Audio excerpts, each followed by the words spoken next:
Το Archer Thunder είναι το νέο υβριδικό αεροσκάφος κάθετης απογείωσης και προσγείωσης που αποκάλυψε η Archer Aviation, αυτή τη φορά με στρατιωτικές φιλοδοξίες.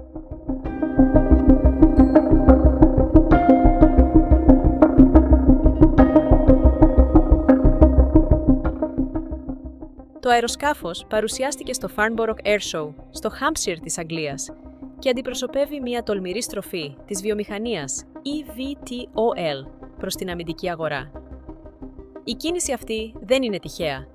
Οι εταιρείες Air Taxi αντιμετωπίζουν τεράστιες οικονομικές πιέσεις και αναζητούν νέες πηγές εσόδων. Η Archer Aviation, με έδρα το Σαν Χοζέ της Καλιφόρνιας, είναι μία από τις κορυφαίες startup στον χώρο των ηλεκτρικών αεροταξί. Το νέο Thunder θυμίζει συνδυασμό μεταξύ του Midnight, του εμπορικού Air Taxi της εταιρείας, και ενός στρατιωτικού αεροσκάφους κάθετης απογείωσης, όπως το VIT-22 Osprey. Η Anduril, η αμυντική τεχνολογική εταιρεία που ίδρυσε ο Palmer Luckey, παρουσίασε την έκδοση Thunder ως ένα πλήρως αυτόνομο επιθετικό ελικόπτερο που θα επιχειρεί παράλληλα με επανδρωμένα στρατιωτικά αεροσκάφη.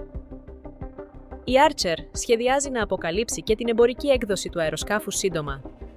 Η υιοθέτηση υβριδικής τεχνολογίας από εταιρείες Air Taxi αποτελεί αυξανόμενη τάση στον κλάδο.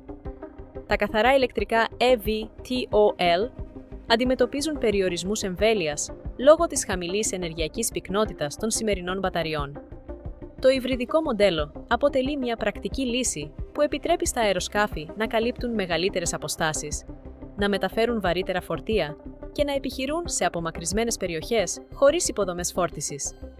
Η Archer οραματίζεται το Thunder να χρησιμοποιείται για στρατιωτικές επιχειρήσεις, μεταφορά φορτίων, απομακρυσμένη εφοδιαστική και άλλες αποστολές σε δυσπρόσιτες τοποθεσίες. Το μέλλον των ηλεκτρικών και υβριδικών αεροσκαφών κάθετης απογείωσης φαίνεται να διαμορφώνεται σε δύο παράλληλους άξονες. Τον εμπορικό, με αστικές μεταφορές επιβατών, και τον αμυντικό, με αυτόνομες στρατιωτικές επιχειρήσεις.